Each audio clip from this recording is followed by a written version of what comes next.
So hello everyone and welcome to the new lecture of FRB 2.0 जिसमें कि आज के इस लेक्चर में हम लोग करने वाले हैं दो इम्पॉर्टेंट टॉपिक्स। एक तो है हमारा इंडियन नेशनल कांग्रेस और साथ ही साथ जो गवर्नर जनरल और वॉइस रहे उनके टेन्योर में, उनके कार्यकाल में जो भी इंपॉर्टेंट चीज़ें हैं वो हम देखेंगे। ओके, स्टार्ट करते हैं Indian national Congress. But Indian national Congress ऐसे तो नहीं बन गई जैसे हमने पिछले लेक्चर में देखा था। 1857 का रिवोल्ट ऐसे ही तो नहीं हो गया। कैसे हो गया? पहले छोटे छोटे रीजनल रिवोल्ट्स हुए, तो उसी तरह छोटी छोटी रीजनल पार्टीज़ पहले बनी, देन ये एक ऑल इंडिया पार्टी बनी। ओके, तो सबसे पहले बंग भाषा तो कब बनी, किसने बनाई, ये हमें पता होना चाहिए। तो बंग भाषा प्रकाश का सभा 1836 में राजा राम मोहन रॉय, रिकॉल करिए। 1814 आत्मीय सभा, 1828 ब्रह्मो सभा जो कि बाद में ब्रह्मो समाज बन गई। मिरातुल अखबार, गिफ्ट मोनोथिज्म, परसेप्ट ऑफ जीसस, राजा का टाइटल अकबर II ने दिया। 1817 में डेविड हेयर के साथ मिलकर हिंदू कॉलेज को ओपन किया। ये सारी चीज़ें उन्होंने करी। ईस्ट इंडिया एसोसिएशन 1866 में दादा भाई नौरोजी जी ने बनाया। अगेन रिकॉल इन्होंने और क्या हमने देखा था, अगर आपको याद हो, Rahnumai Mazdayasnan Sabha in 1851 along with Furdoonji, Naoroji, Furdoonji and SS Bengali, है ना। एंड ये चीज़ ध्यान रखना। चलो अभी देख लेते हैं कि जो दादा भाई नौरोजी थे इनको हम grand old man of India के नाम से जानते हैं। ठीक है, ये grand old man of India हैं। और रस्त गुफ्तार इन्होंने अपनी पारसी कम्युनिटी के लिए लिखी थी, रस्त गुफ्तार। प्लस इन्होंने लिखा था poverty and un British rule in India, poverty and un British rule in India, जिसमें कि इन्होंने ड्रेन थ्योरी की बात कही थी कि किस तरह से जो ब्रिटिशर्स हैं वो ड्रेन कर रहे हैं, हमारी इंडियन वेल्थ को ड्रेन करके ले जा रहे हैं ब्रिटेन में। ओके, और इनको ग्रैंड ओल्ड, ठीक है, वो तो हमने बता ही दिया। देन आगे बढ़ते हैं। पूना सार्वजनिक सभा 1870 में MG राणा डे ने, और 1870 में ही MG राणा डे ने कौन सा एसोसिएशन ज्वाइन किया था? अब भी लिखो कमेंट में जल्दी से, कौन सा बताया था मैंने? प्रार्थना समाज, जो कहाँ बना था? बना था महाराष्ट्र में। किसने बनाया था? आत्माराम पंडुरंग ने। दादोबा पंडुरंग ने क्या बनाया था? परमहंस मंडली बनाया था। ठीक है, और ये प्रार्थना समाज कब बनाया था? 1867 में। और वो कब बनाया था? 1849 में, दादोबा पंडुरंग ने जो बनाया था परमहंस मंडली। देन इंडियन लीग 1875 में शिशिर कुमार घोष ने बनाया, जो कि इन्होंने एक पत्रिका भी निकाली थी जिसका नाम है Amrita Bazar Patrika. Okay, in Bengali language. Indian National Association की बात करेंगे तो 1876 में बनता है भाई सुरेंद्र नाथ बनर्जी एंड आनंद मोहन बोस। 1876 में दोनों लोग बनाते हैं इंडियन नेशनल एसोसिएशन को, और ये बाद में कांग्रेस के भी one of the founding members बनते हैं। Bombay Presidency Association 1885 by Feroz Shah Mehta, KT Telang and Badruddin Tyabji. 1885 में बनता है Bombay Presidency Association. Then Madras Mahajan Sabha की बात करेंगे तो 1884 में बाई MGP, बस ऐसे याद करना है, MGP, मद्रास महाजन सभा बाई MGP। ओके, कब बनती है मद्रास महाजन सभा? ये 1884 में, 1884 में बनती है ये। क्लियर? देन अब आ जाते हैं इंडियन नेशनल कांग्रेस पे, भारतीय राष्ट्रीय कांग्रेस पे, जो कि 1885 में बनती है बाई LN ऑक्टेवियन ह्यूम, या फिर इन शॉर्ट AO ह्यूम, जिसको कि फादर ऑफ इंडियन ऑर्निथोलॉजी भी बोलते हैं। ऑर्निथोलॉजी क्या होता है? स्टडी ऑफ बर्ड्स को बोलते हैं ऑर्निथोलॉजी। तो वो AO ह्यूम को टाइटल मिल रखा है। इसने फॉर्म किया था कहाँ पर? सबसे पहले रुक जाओ, इसमें जब फॉर्म हुआ था तो उसका मेन जो इमीडिएट रीज़न क्या था, जैसे कि कल हमने 1857 रिवोल्ट पढ़ा था, तो हमने उसमें ये देखा था 1857 रिवोल्ट में 1857 की जो क्रांति थी कि किस तरह से सारे रीज़न थे, जैसे general service establishment act, doctrine of labs, लेकिन एक इमीडिएट रीज़न था and that was use of greased cartridges. तो वैसे बहुत सारे रीजंस थे for the formation of Indian national Congress, लेकिन ये एक इमीडिएट रीज़न था, इल्बर्ट बिल कंट्रोवर्सी। इस बिल के तहत ये कौन लाया था? ये रिपन उस समय वॉइस रॉय था जिस टाइम ये बिल आया था। इल्बर्ट करके था एक, तो उसने इसको कंपोज किया था। तो जब ये आया तो इसमें यह था कि भाई अब जो ब्रिटिशर्स हैं उनका ट्रायल इंडियन ज्यूरिस्ट के अंडर भी चल सकता है। ये बात ब्रिटिशर्स को अच्छी नहीं लगी, रेजिस्ट किया उन्होंने, and that showed the real face of the Britishers in the front of the Indians कि भाई ये सच में कभी इक्वालिटी चाहते ही नहीं है। तो ये received a huge backlash from home? British community residing in India and residing in Britain. तो फिर बाद में इसको रिपन को वापस लेना पड़ा। तो इसी ये एक इमीडिएट कॉज था for the formation of Congress, जो 1885 में बनती है। इसका पहला सेशन होता है गोकुलदास तेजपाल संस्कृत कॉलेज बॉम्बे में, जिसको अटेंड करते हैं 72 डेलीगेट्स। पहले ये सेशन कहाँ पे होना था? पहले ये सेशन कहाँ पे होना था?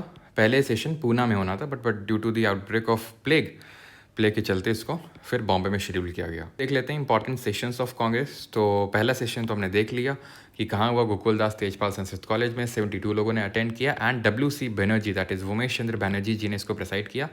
सेकेंड सेशन 1886 में हुआ, 434 डेलीगेट्स थे इसमें।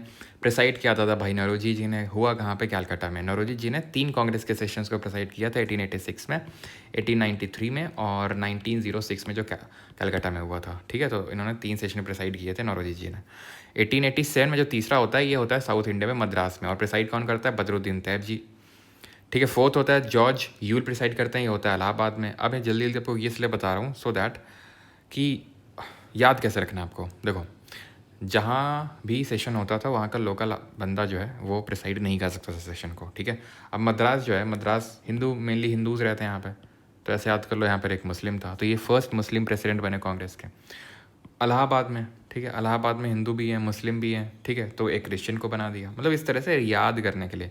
ये तो बिल्कुल सच बात है कि जहाँ होता था सेशन वहाँ का लोकल कोई प्रिसाइड नहीं कर सकता था सेशन को। ओके, वो बात सही है, लेकिन इस लॉजिक्स को ध्यान में रखते हुए आप इसको इस तरह से याद कर सकते हैं। ठीक है, चलो आगे बढ़ते हैं। फोर्थ सेशन 1888 में हुआ, जॉर्ज यूल, जैसे अभी बताया, इलाहाबाद में, और ये पहला ब्रिटिशर बना जिसने कांग्रेस के सेशन को प्रिसाइड किया। ठीक है, 18, अब सारे नहीं याद करने हैं कि 87, 88, 89 सब याद कर रहे हैं बैठ के। ठीक है, सारे याद नहीं करने हैं। अब इसके बाद 1896 जो इंपॉर्टेंट वाले हैं। फर्स्ट टाइम नेशनल सॉन्ग गाया गया था, वंदे मातरम। ठीक है, written by Bankim Chandra Chatterjee. Then 1901 में जो कलकत्ता में सेशन हुआ था, फर्स्ट टाइम गांधी अपीयर्ड। ध्यान रखना, ये प्रिसाइड नहीं किया था गांधी जी ने, अपीयरेंस गांधी जी की देखने को मिली थी 1901 में। ओके, और गांधी जी की first public appearance Banaras Hindu university that is BHU के इनाग्रेशन में देखने को मिली थी 1916 में, पब्लिक अपीयरेंस। लेकिन यहाँ पर अभी एक हम बोल सकते हैं कि पार्टी में एक तरह से कांग्रेस के सेशन में ये दिखाई दी है, प्रिसाइड नहीं किया था इन्होंने। 1905 में बनारस में हुआ, गोपाल कृष्ण गोखले जी ने प्रिसाइड किया। यहाँ पर स्वदेशी मूवमेंट को फॉर्मली अडॉप्ट किया गया था, एंड स्वराज की चर्चा यहाँ से शुरू हुई थी। 1905 स्वदेशी मूवमेंट स्टार्ट हुआ, गोखले जी ने प्रिसाइड किया जस्ट अगले साल ही, क्योंकि यहाँ पर अब हम अगले लेक्चर में देखेंगे पार्टीशन ऑफ बंगाल हो गया था 1905 में, 1905 में, जिसके तहत बैक टू बैक 2 सेशन हुए थे। कलकत्ता वाला जो सेशन प्रिसाइड किया था नौरोजी जी ने प्रिसाइड किया था, और यहाँ 4 रेजोल्यूशन अडॉप्ट किए गए, स्वराज, स्वदेशी, boycott and national education.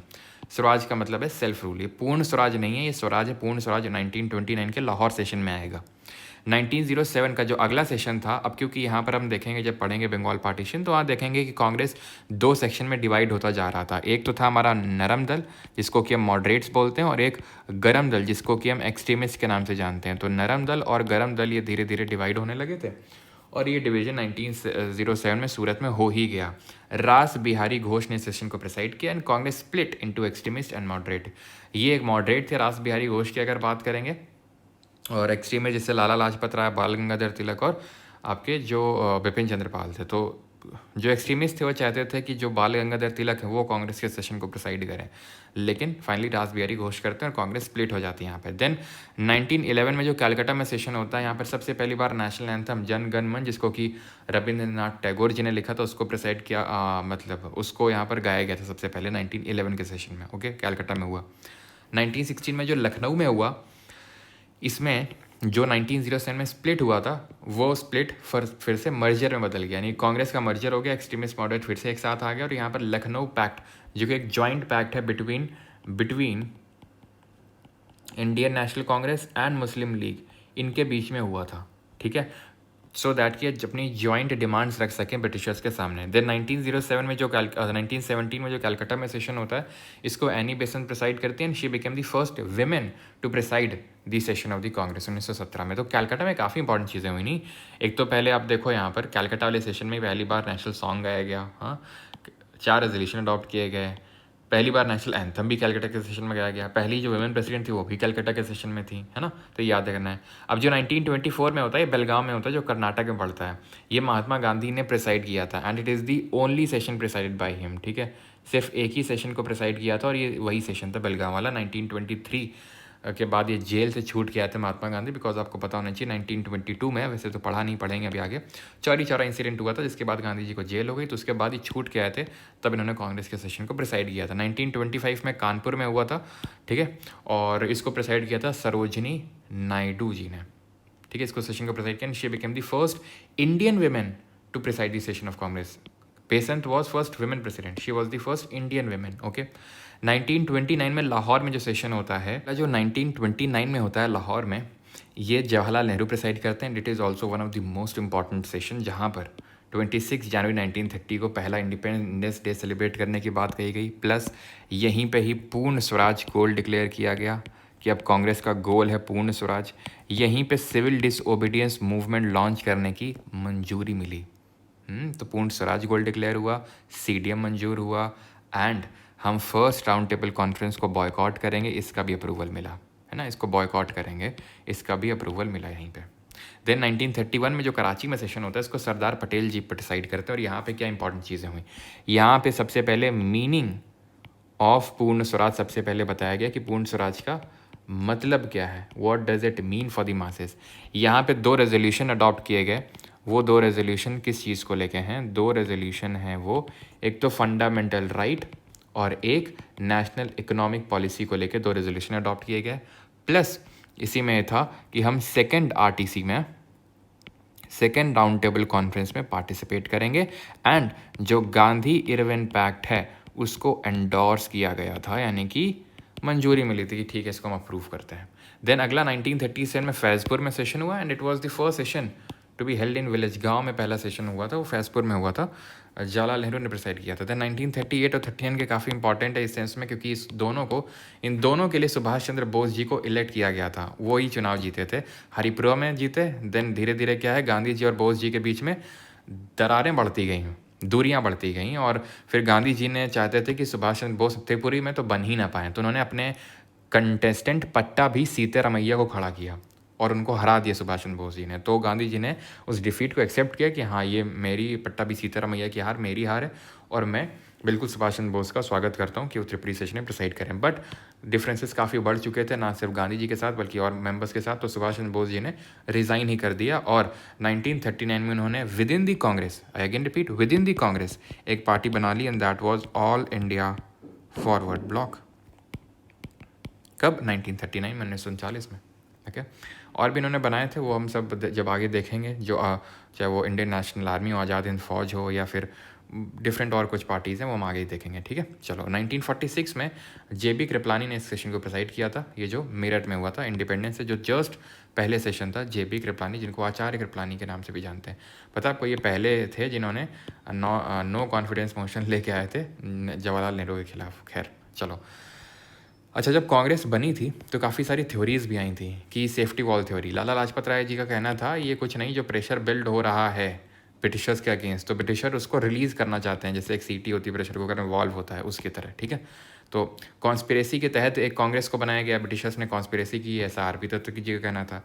Gopal Krishna Gokhale का कहना था नहीं, ये लाइटनिंग कंडक्टर थ्योरी उन्होंने दी थी। और डफरिन उस समय वॉइसरॉय था जब कांग्रेस बनी थी, और उसने कांग्रेस को राजद्रोह की एक फैक्ट्री बोला, फैक्ट्री ऑफ सेडिशन बोला।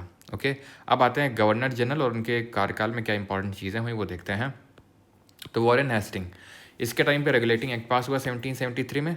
फिट्स इंडिया एक्ट नहीं, पिट्स इंडिया एक्ट आया, जिसको कि हम क्या बोलते हैं जिसको हम हाफ लोफ सिस्टम बोलते हैं। इसी से ही पहले देखो, एडमिनिस्ट्रेटिव कमर्शियल फंक्शंस को मैनेज करने के लिए कोर्ट और डायरेक्टर्स तो होता ही था, देन इसने क्या दिया, बोर्ड ऑफ गवर्नर भी दे दिया एडमिनिस्ट्रेटिव फंक्शन को मैनेज करने के लिए।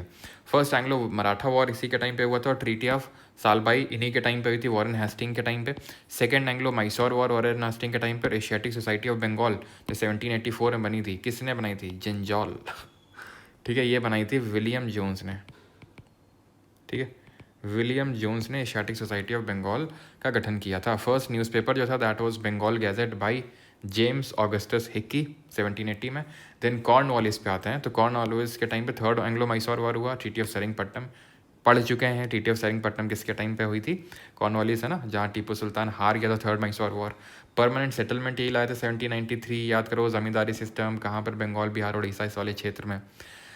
इसकी डेथ इंडिया में हुई है, और ये एकमात्र ऐसा गवर्नर जनरल है जिसकी टूम कब्र ही भारत में बनी हुई है, गाजीपुर में, यूपी में। ठीक है, father of Indian civil services इसको बोलते हैं, कॉर्नवालिस को। ये जो आज हम मॉडर्न पुलिसिंग सिस्टम देखते हैं, जो दरोगा सिस्टम है, वो कॉर्नवालिस की ही देन है। ओके, आगे बढ़ें, वेलेस्ली पे आते हैं। तो इसके टाइम पे फोर्थ मैसूर वॉर हुआ था, ये देख चुके हैं। सेकंड मराठा वॉर हुआ था इसके टाइम पे। ये सर रट्टा मारना पड़ेगा, इसका कोई वो नहीं है कि मैं आपको ट्रिक बता दूं कि ये हो। ठीक है, बार बार जब रेपिटेशन से आप याद करेंगे, आपके पास आपके साथ कोई फ्रेंड है जो प्रिपेयर करता है, तो आप लोग मिल के इस तरह से एंगेजिव वे में इसको याद कर सकते हैं। ठीक है, तो ये तरीका है। बाकी तो जितना ज़्यादा आप क्वेश्चन अटैम्प्ट करेंगे, इसको अटैम्प्ट करने के बाद आप जितना ज़्यादा क्वेश्चन अटैम्प्ट करेंगे उतना ही ज़्यादा आपको बार बार, जैसे वो एक्ट वाला टॉपिक हो गया है ना, जब एक्ट वाला आप सारे एक बार में आप बैठोगे रटेंगे ही नहीं, वो याद ही नहीं होंगे, वो बार बार रिवाइज करना पड़ेगा, क्वेश्चन लगाने पड़ेंगे, गलत करोगे सही करोगे, उससे आपके वो माइंड में बैठेंगी चीज़ें। ओके, तो सेकंड मराठा वॉर अगर आप बना सकते हैं कि हाँ सेकंड इनके टाइम पे कुछ भी अगर इस तरह से निमोनिक वगैरह, तो आप याद कर सकते हैं और आप कमेंट में बता भी सकते हैं। फोर्थ मैसूर वॉर वेलेस्ली के टाइम पे हुआ था, एंड वेलेस्ली अगर आपको ध्यान हो तो ये वही है जो कि लाया था क्या, जो कि लाया था क्या, सब्सिडियरी अलायंस, सब्सिडियरी अलायंस लाया था ये। और ये सब्सिडियरी अलायंस की जब हम बात करते हैं तो ये 1798 में लाया था। सबसे पहले किसने इसको अडॉप्ट किया था, हैदराबाद ने किया था। देन 1799 में हमें पता है कि मैसूर भी हार गया वॉर, तो वोडेयार डायनेस्टी को रिप्लेस करके तो मैसूर वालों से भी साइन करवा ली, तो हैदराबाद पहला बना था। तो ये सब आपको पता होना चाहिए किसने कब सब्सिडियरी अलायंस साइन किया, वो हम पहले ही देख चुके हैं। तो सब्सिडियरी अलायंस कौन लाया था, ये वेलेस्ली लाया था, बट ब्रेन चाइल्ड किसका था, डुप्ले का था, जो कि एक फ्रेंच गवर्नर जनरल था। ओके, ट्रीटी ऑफ बसाइन साइन करी थी 1802 में with Bajirao the second, and this treaty started the second Anglo Maratha war, है ना, ट्रीटी ऑफ बसाइन के साथ। क्लियर है, तो आगे बढ़ते हैं। देन मिंटो पे आते हैं। मिंटो और पहला जो एंग्लो मराठा वॉर है वो किसके साथ शुरू हुआ था, ट्रीटी ऑफ सूरत, जो रघुनाथ राव और ब्रिटिशर्स के बीच में हुई थी, लेकिन वो हार गए थे, फिर वो सारी चीज़ें हमने देखी थी मराठा वाले में। ठीक है, तो मिंटो के टाइम पे ट्रीटी ऑफ अमृत साइन हुई थी 1809 में, जहाँ पर हमें पता है कि सतलज रिवर को बाउंड्री बनाया गया था कि सतलज के ऊपर सिख किंगडम रहेगा और इसके नीचे जो है ब्रिटिशर्स रहेंगे, और इसका वॉल्यूशन नहीं करेंगे, जो कि हुआ। फिर 1839 में डेथ हो गई। देन 1845 में हमें पता है कि पहला एंग्लो सिख वॉर लड़ा जाता है। हेस्टिंग पे आते हैं। ये वॉरेन हेस्टिंग नहीं है, लॉर्ड हेस्टिंग है, 1813 से 1823। सर क्या इनका टेन्योर भी याद करना है, रटने की ज़रूरत नहीं है टेन्योर को, धीरे धीरे अपने आप याद हो जाएगा, लेकिन इतना बेहतर कोई रट्टा मारने की ज़रूरत नहीं है। लेकिन क्या हुआ किसके टाइम पीरियड पे, वो ज़रूर आपको याद करने की ज़रूरत है। तो हेस्टिंग के टाइम पे थर्ड मराठा वॉर हुआ, और ट्रीटी ऑफ सगौली की बात करें, treaty of Sugauli Anglo Nepal war के बाद हुई थी। ठीक है, तो वो भी हेस्टिंग के टाइम पे, एंड साथ ही साथ रैयतवाड़ी सिस्टम भाई जो मुनरो और रीड लाए थे 1820 में, वो भी हेस्टिंग के टाइम पे, है ना। याद है आपको रैयतवाड़ी कहाँ पर, मद्रास वाले रीजन में डायरेक्टली पेजेंट से टैक्स कलेक्ट किया जाता था। देन महालवाड़ी कब आया था, 1822 में। इसको कौन लेके आया था जरा बताइए। देन विलियम बेंटिक पे आते हैं। तो ये पहला गवर्नर जनरल ऑफ इंडिया बना, जैसे कि अपना वॉरेन हेस्टिंग पहला गवर्नर जनरल ऑफ बंगाल बना, क्योंकि ये रेगुलेटिंग एक्ट ऑफ 1773 ने गवर्नर ऑफ बंगाल को गवर्नर जनरल ऑफ बंगाल की उपाधि दी। उसी तरह से 1833 का जो गवर्नमेंट ऑफ इंडिया एक्ट था, उसने गवर्नर जनरल ऑफ बंगाल को गवर्नर जनरल ऑफ इंडिया की उपाधि दी। तो पहला कौन बना, बेंटिक बना। 1829 में सती अबॉलिश करी, ठगी सिस्टम को सप्रेस किया, सर्किट कोर्ट्स जो चल रहे थे उनको अबॉलिश करने का काम किया, प्लस मैकुलेज जो मिनट है जो हम पढ़ चुके हैं, है ना, जिसने कि डाउनवर्ड फिल्ट्रेशन थ्योरी दी थी कि इंग्लिश एजुकेशन को प्रमोट करो, और धीरे धीरे वो लोग जो ऊपर अपर इंडियंस है वो नीचे इंडियंस को अपने आप वो इंग्लिश एजुकेशन दे देंगे।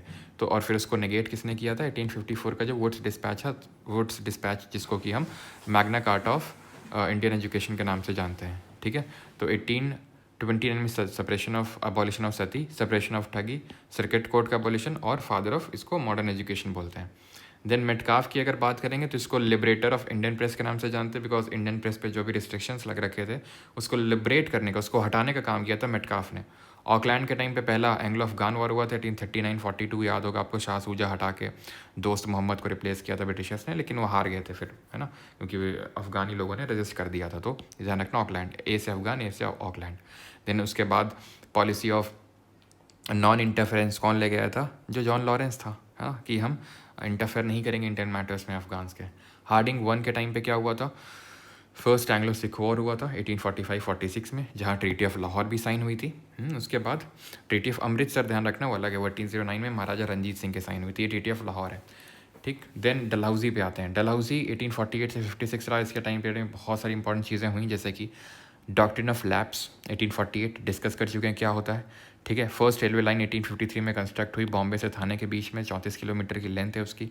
विडो रीमैरिज एक्ट पास हुआ, किसके एफर्ट्स की वजह से पास हुआ था, ईश्वर चंद्र विद्यासागर के एफर्ट्स की वजह से। पोस्टल एक्ट आया, टेलीग्राफ लाइन्स को स्प्रेड किया गया, फैलाया गया। ठीक है, ये हम पहले डिस्कस कर चुके हैं। वुड्स डिस्पैच आया था इसी के टाइम पे। पब्लिक वर्क्स डिपार्टमेंट जो PWD उसका गठन हुआ, और सेकेंड एंग्लो सिख वॉर भी इसी के टाइम पे ही हुआ था 1848-49 में। ठीक, अब इसके बाद क्या होता है, आता है कैनिंग अपना। ठीक है, 1857 में होता है जो रिवोल्ट है, जिसको हम पहले ही पढ़ चुके हैं। उसके बाद गवर्नर जनरल की हटा के, ये पोजीशन को हटा के वॉइस रॉय कर दिया गया था, क्योंकि अब ईस्ट इंडिया कंपनी को अबॉलिश कर दिया गया था पूरी तरीके से। ईस्ट इंडिया कंपनी अब नहीं रही, अब डायरेक्ट क्राउन रूल था। तो अब गवर्नर जनरल की जगह वॉइस रॉय, बस नाम चेंज कर दिया गया वॉइस रॉय। तो वॉइस रॉय हम देखते हैं, पहला वॉइस रॉय कौन था? कैनिंग पहला वॉइस रॉय था। 1857 का रिवोल्ट इसी के टाइम पे हुआ, ईस्ट इंडिया कंपनी अबॉलिश हुई, ठीक है, एबॉलिश्ड। देन पहला सेंसस, ठीक है, मेयो के टाइम पे हुआ 1872 में। ये इनकम्प्लीट और अनसिंक्रोनाइज सेंसस था, ठीक है, कंप्लीट सेंसस ये नहीं था। Then established statistical survey of India, statistical survey of India इसके टाइम पे स्टैब्लिश हुआ।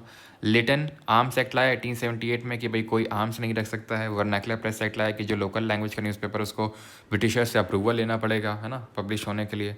तो 1878 में ना लोकल न्यूज़पेपर बैन लगा दिया एक तरह से। और पहला दिल्ली दरबार इसी के टाइम पे हुआ था। दिल्ली दरबार क्या होता था? जब ब्रिटेन में कोई नई रानी या राजा बनता था तो उसका यहाँ पर एक तरह से स्वागत होता था, मतलब यहाँ पे आइए महारानी जी, आपका यहाँ पे भी स्वागत करते हैं, यहाँ भी आइए, ये भी आपकी कॉलोनी है, ठीक है। तो पहला हुआ था 1877 में, और ये क्वीन विक्टोरिया के लिए हुआ था।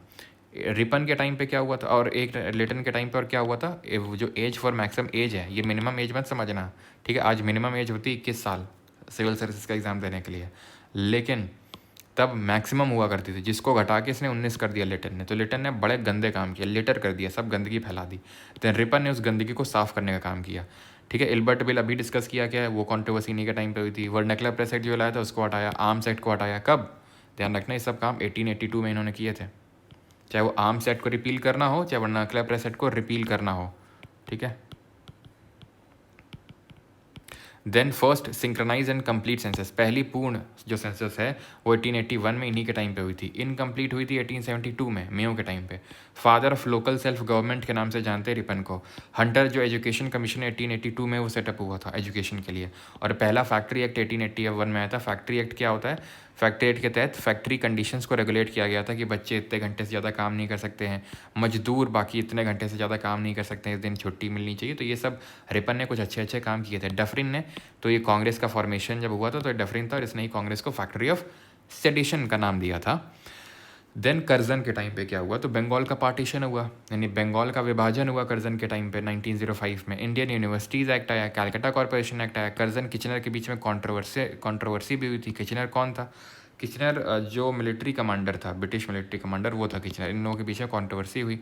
यंग हस्बैंड मिशन भेजा गया था तिब्बत में इसी के टाइम पे। तो कर्जन के टाइम पे ये इंपॉर्टेंट चीज़ हुई थी। क्या क्या फिर से रिकॉल करो? इंडियन यूनिवर्सिटीज़ एक्ट पास हुआ, बंगाल पार्टीशन हुआ, और कर्जन किचनर कंट्रोवर्सी हुई, और आपका यंग हस्बैंड मिशन भेजा गया, ठीक है, तिब्बत में।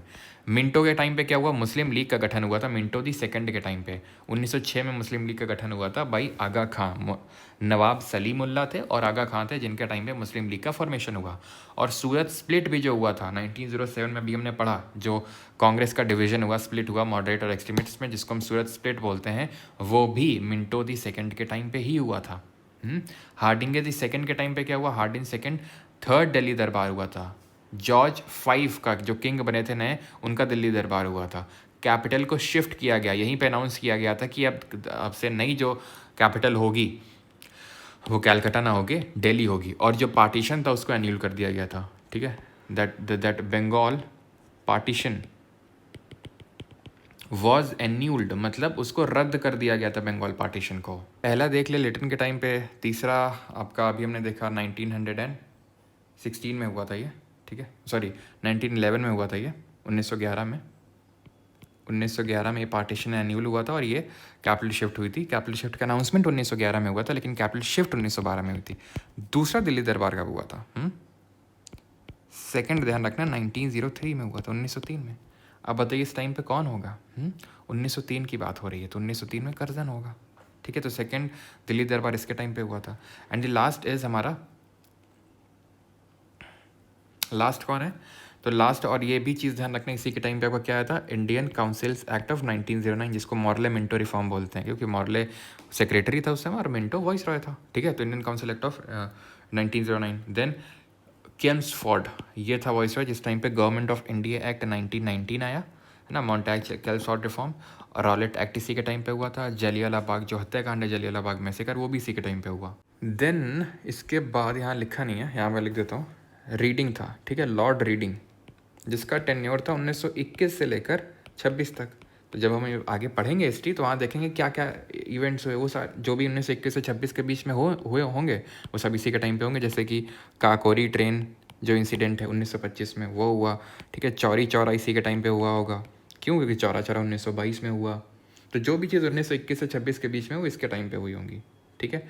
देन अगर बात करेंगे इसके बाद कौन आया था, तो इसके बाद आया था इरविन। इरविन कब से कब तक रहा? 1926 से लेके 1931। तो इसके टाइम पे क्या क्या हुआ होगा? इसके टाइम पे साइमन कमीशन आया, ठीक है। साइमन कमीशन इंडिया आया। एक हारकोट बटलर करके, वो तो खैर उतना इंपॉर्टेंट नहीं है, इंडियन स्टेट कमीशन बना। हारकोट बटलर हमारे यहाँ पे यूनिवर्सिटी भी है कानपुर में, HBTU Harcourt Butler technical university, खैर। और जितनी भी चीज़ें हैं, चाहे वो सॉन्डर्स की हत्या हो, सॉन्डर्स का मर्डर हो, या फिर गांधी इरविन पैक्ट हो, या वो फिर चाहे CDM that is civil disobedience movement, Dandi march, सब जो चीज़ें 26 से 31 के बीच में हुई हैं, बस आपको इरविन का टेन्योर याद कर लेना है। फिर उसके बाद सारे इवेंट्स आपको याद मैं करवा ही दूंगा, बस वो सारे उसी के टाइम पे हो जाएंगे। देन इसके बाद कौन आया? इसके बाद आया विलिंगडन अपना आया, ठीक है।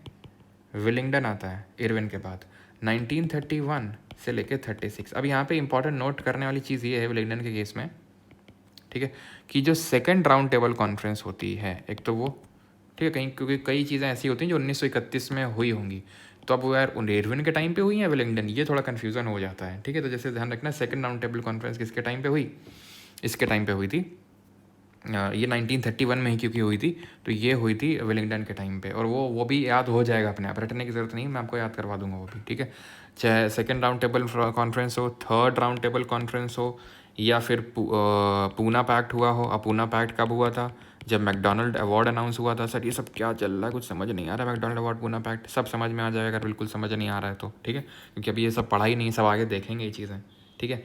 मैं इसीलिए आपको टेन्योर बस लिखवा रहा हूँ ढंग से, ताकि टेन्योर तुम याद रखो, इंसिडेंस कौन से कब हुआ था वो मैं आपको याद करवा दूंगा, अपने आप फिट कर देना वहाँ पे। ये 1936 से लेके 44 तक रहा था, और वेवेल रहा था 1944 से लेके 47 तक।